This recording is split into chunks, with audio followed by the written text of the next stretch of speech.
सभी का आपके अपने YouTube चैनल सरकारी भारत में। दोस्तों आज के इस वीडियो के अंदर हम बात करने वाले हैं एसएससी सीजीएल की भर्ती परीक्षा 2021 के बारे में। आज है 13 अगस्त 2021 जिसमें फर्स्ट शिफ्ट का पेपर आपका हो चुका है। मैथ जीके इंग्लिश के क्वेश्चन इसमें पूछे गए हैं। तो पेपर के लेवल की बात करें तो पेपर का जो लेवल है वो इजी टू मॉडरेट लेवल रहा है। हाँ, 4-5 क्वेश्चन मैथ के थे जो कि कैलकुलेटिव थे, जो कि आपका एक एलसीएम बेस्ड क्वेश्चन आया था एलसीएम एचसीएफ पर, वो कैलकुलेटिव था। एक टाइम एंड वर्क का क्वेश्चन कैलकुलेटिव था और एक क्वेश्चन अलजेब्रा का भी उसमें कैलकुलेटिव बताया जा रहा है। तो फ्रेंड्स ये तो उसका था। एंड बात करते हैं कि पेपर कैसा आया है, किस प्रकार के क्वेश्चन पूछे गए हैं, उनको देखते हैं। दोस्तों आप सभी को बता दें, अगर आप SSC CHSL MTS CGL CPO की तैयारी कर रहे हैं तो चैनल को यार सब्सक्राइब करना बिल्कुल ना भूलें। तो चलिए फ्रेंड्स पेपर को देखते हैं, लेकिन उससे पहले एक न्यूज़।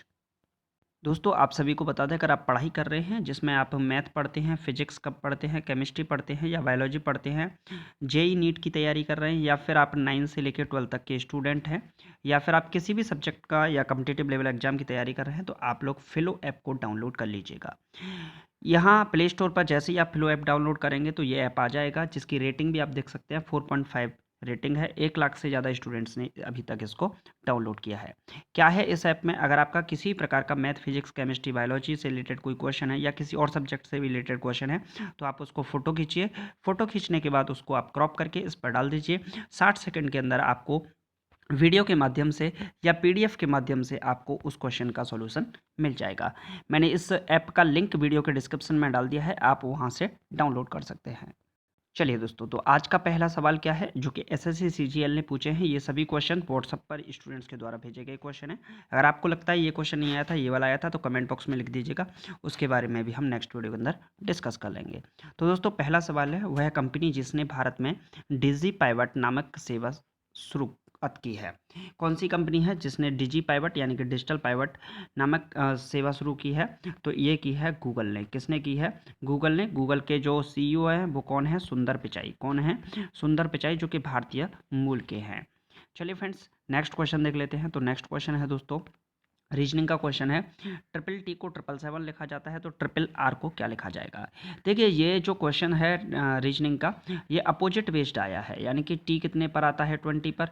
और अपोजिट अगर कोई निकालते हैं तो उसको 27 में से माइनस करते हैं, आप सभी को पता है।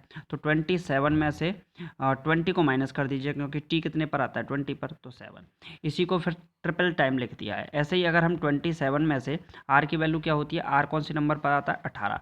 18 को माइनस करेंगे तो 9 आएगा। तो आपका जो आंसर हो जाएगा वो क्या हो जाएगा? आंसर हो जाएगा 999। क्या हो जाएगा? 999 इस सवाल का सही जवाब होगा। चलिए फ्रेंड्स नेक्स्ट क्वेश्चन देख लेते हैं। नेक्स्ट क्वेश्चन मैथ का है। लागत मूल्य और विक्रय मूल्य के बीच 221 रुपये का अंतर है तो लाभ प्रतिशत 70% है, तो विक्रय मूल्य ज्ञात कीजिए। बात करें लागत मूल्य की तो cost price CP, selling price SP के बीच में कितने का अंतर है? 221 रुपये का अंतर है। कितने का अंतर है?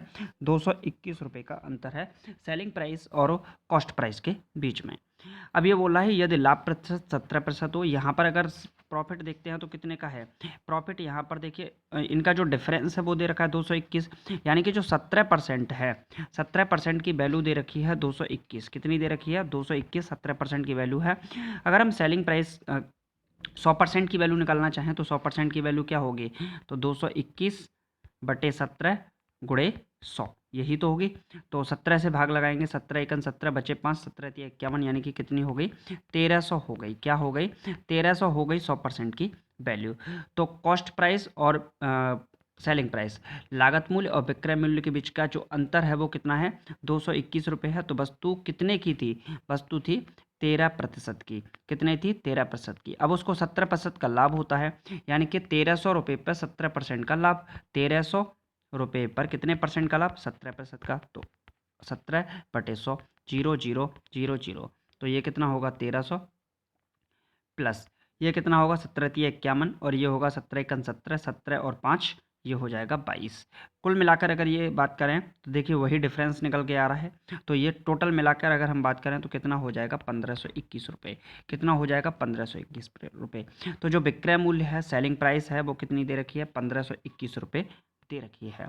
चलिए फ्रेंड्स नेक्स्ट क्वेश्चन देख लेते हैं। तो नेक्स्ट क्वेश्चन है, वह देश जो एशियाई युवा खेल 2021 की मेजबानी करेगा। वह कौन सा देश है जो एशियाई युवा खेल 2021 की मेजबानी करेगा? तो वह देश है चाइना। कौन सा है? चाइना। चाइना की जो राजधानी है वो क्या है? बीजिंग है। क्या है? चाइना की राजधानी बीजिंग है। चाइना की जो मुद्रा है वो क्या है? रेमेनवी। क्या है? रेमेनवी चाइना की मुद्रा है, या फिर हम इसे युवान भी कहते हैं। क्या बोलते हैं? युवान भी कहते हैं। तो चाइना की जो एशियाई खेल होंगे 2021, इसकी मेजबानी कौन करेगा? चाइना करेगा। चलिए फ्रेंड्स, नेक्स्ट क्वेश्चन देख लेते हैं। नेक्स्ट क्वेश्चन है दोस्तों, इंटरनेट के क्षेत्र में www का किसके लिए प्रयोग किया जाता है? देखिए, www की बात करें तो इसकी जो खोज की थी, ये की थी Tim sir Tim Berners Berners Lee. तो www वर्ल्ड वाइड वेब, इसकी फुल फॉर्म होती है वर्ल्ड वाइड वेब। इसका प्रयोग किया था, मतलब इसका प्रयोग किया जाता है वर्ल्ड वाइड वेब का इंटरनेट के लिए। तो यहाँ पर इसकी जो खोज की थी सर टिम बर्नर्स ली ने की थी। चलिए फ्रेंड्स, नेक्स्ट क्वेश्चन देख लेते हैं दोस्तों। नेक्स्ट क्वेश्चन है, वायुमंडलीय घटना के अध्ययन को क्या कहा जाता है? देखिए, वायुमंडलीय घटना के अध्ययन को कहा जाता है मौसम विज्ञान। क्या कहा जाता है? मौसम विज्ञान कहा जाता है वायुमंडलीय घटना के अध्ययन को। बात करें कवकों का अध्ययन क्या कहलाता है? कवकों का अध्ययन क्या कहलाता है? तो कवकों का अध्ययन कहलाता है माइकोलॉजी। क्या कहलाता है? माइकोलॉजी। और शैवालों का अध्ययन क्या कहलाता है? जो शैवाल होते हैं, शैवालों का अध्ययन क्या कहलाता है? तो ये कहलाता है साइटोलॉजी। क्या कहलाता है? साइटोलॉजी कहलाता है शैवालों का अध्ययन। माइकोलॉजी कहलाता है कवकों का अध्ययन। फलों का अध्ययन क्या कहलाता है? तो फलों का अध्ययन कहलाता है पोमोलॉजी। क्या कहलाता है? पोमोलॉजी कहलाता है फलों का अध्ययन। रेशम का अध्ययन क्या कहलाता है? तो ये कहलाता है सेरीकल्चर। क्या कहलाता है? सेरीकल्चर बोलते हैं। चलिए फ्रेंड्स, तो नेक्स्ट क्वेश्चन देख लेते हैं दोस्तों। नेक्स्ट क्वेश्चन क्या है? नेक्स्ट क्वेश्चन है लुप्त संख्या का पता लगाइए। देखिए, आपको दिख रहा है 25, 35, 55, फिल इन दी ब्लैंक और 125। तो आप यहाँ से देखिए, 25 और 35 के बीच में कितने का डिफरेंस है? प्लस का 10। 35 और 55 के बीच में कितने का डिफरेंस है? प्लस का 20। तो इस हिसाब से कितना होना चाहिए? 10, 20, 30 भी हो सकता है, 40 भी हो सकता है, क्योंकि ये डबल को भी मान सकता है। तो सबसे पहले हम क्या करेंगे? 30 ऐड करके देखेंगे। तो 30 ऐड करेंगे 55 में, तो ये कितना बन जाएगा? 85। और फिर इसके बाद हम 40 ऐड करके देखें तो 85 में, तो ये कितना बन जाएगा? 125। यानी कि कितना ऐड होगा इसके अंदर? इसके अंदर जो ऐड होगा वो होगा 30। क्या होगा? 30 होगा। तो इसकी जगह पर कौन सा नंबर आएगा? 85 इसकी जगह पर सही नंबर आएगा।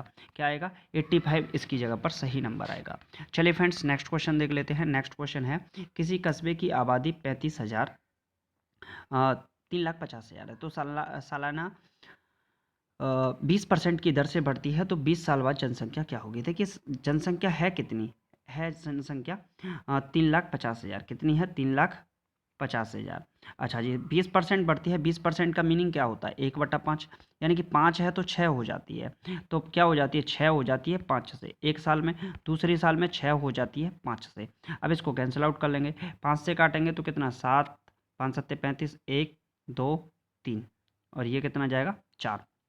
5 से इसको काटेंगे तो 14 5 70, तो 14 0 0 0, 14,000। अच्छा जी, 14,000 का गुणा किससे करेंगे? 36 से करेंगे। तो 14,000 गुणा 36, 000 और 36 दूनी 72, 72 दूनी 144, 36 एकन 36, 36 और आपका 14, 36 और 14 50। तो कितना हो जाएगा? ये हो जाएगा 5,04,000। कितना हो जाएगा लाला? 5,04,000 हो जाएगा। चलिए फ्रेंड्स, नेक्स्ट क्वेश्चन देख लेते हैं। तो नेक्स्ट क्वेश्चन है, कौन सी नदी मकर रेखा से 2 बार गुजरती है? देखिए, मकर रेखा से कौन सी नदी गुजरती है? तो आपने देखा होगा, ये है आपका अफ्रीका, ये है आपका अफ्रीका, कुछ इस टाइप से अफ्रीका है। और जो अफ्रीका है इसमें लिम्पोपे नदी है। क्या है? लिम्पोपे नदी है। और ये जो लिम्पोपे नदी है, ये मकर रेखा को 2 बार काटती है। कितनी बार काटती है? लिम्पोपे नदी। इस जगह पर है कांगो नदी। कौन सी नदी है? कांगो नदी। कांगो नदी किसको काटती है? तो एक होती है लिम्पोपे नदी और एक होती है कांगो नदी। तो ये भूमध्य रेखा को 2 बार काटती है। किसको काटती है? भूमध्य रेखा को 2 बार काटती है, उल्टे यू आकार में काटती है। तो वो है कांगो नदी। मकर रेखा को लिम्पोपे नदी काटती है। चलिए, माही नदी को कौन सी रेखा काटती है? इसका आंसर आप लोग कमेंट बॉक्स में दीजिएगा। चलिए फ्रेंड्स, नेक्स्ट क्वेश्चन देख लेते हैं। तो नेक्स्ट क्वेश्चन है दोस्तों, मंत्रिपरिषद सामूहिक रूप से किसके प्रति उत्तरदायी है? देखिए, मंत्रिपरिषद की बात करें तो सामूहिक रूप से ये लोकसभा के प्रति उत्तरदायी होती है। किसके प्रति उत्तरदायी होती है? लोकसभा के लिए। बात करें 79 आर्टिकल की, 80 आर्टिकल की और 81 आर्टिकल की, तो इसमें आता है सरला अरे मेरी सरला, तो सरला से स से बन गया संसद, और र से बन गया राज्यसभा, और ल से बन गया लोकसभा। तो अनुच्छेद 79 के अंदर संसद है, अनुच्छेद 80 के अंदर राज्यसभा है, और अनुच्छेद 81 के अंदर लोकसभा है। तो मंत्रिपरिषद सामूहिक रूप से किसके प्रति उत्तरदायी होती है? लोकसभा के प्रति उत्तरदायी होती है।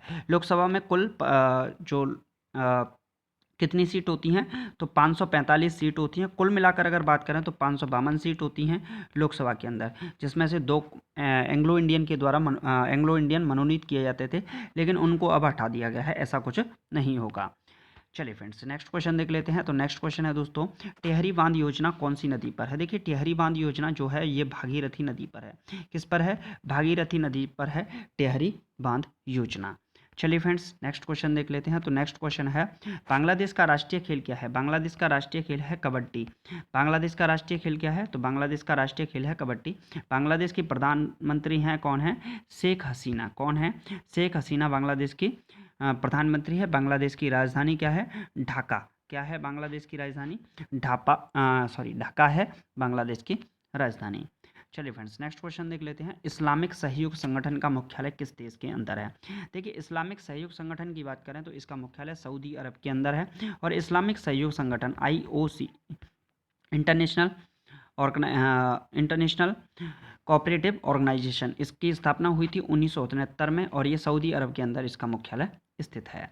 चलिए फ्रेंड्स, नेक्स्ट क्वेश्चन देख लेते हैं। तो नेक्स्ट क्वेश्चन है दोस्तों, विश्व शांति दिवस किस तारीख को मनाया जाता है? तो 21 सितंबर को। कब मनाया जाता है? 21 सितंबर को विश्व शांति दिवस मनाया जाता है। अंतर्राष्ट्रीय शांति के लिए जो अनुच्छेद है वो आर्टिकल 51 है, अंतर्राष्ट्रीय शांति के लिए।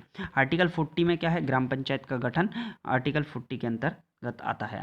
नेक्स्ट है कंप्यूटर से रिलेटेड प्रश्न। कंप्यूटर प्रणाली में NAS और SAN में N का अर्थ क्या होता है? तो नेटवर्क से होता है कंप्यूटर प्रणाली में NAS और SAN का अर्थ। चलिए फ्रेंड्स, तो आज की वीडियो में सिर्फ इतने ही दोस्तों। अगर आपको वीडियो अच्छा लगा है तो वीडियो को लाइक कीजिएगा। अगर आपको फ्लो ऐप डाउनलोड करना है तो मैंने वीडियो के डिस्क्रिप्शन में लिंक दे दिया है, वहाँ से आप डाउनलोड कर सकते हैं। तो चलिए फ्रेंड्स, मिलते हैं नेक्स्ट वीडियो में। चैनल को सब्सक्राइब जरूर कीजिएगा। Thank you for watching this video. जय हिंद, जय Bharat, take care, bye bye, video all.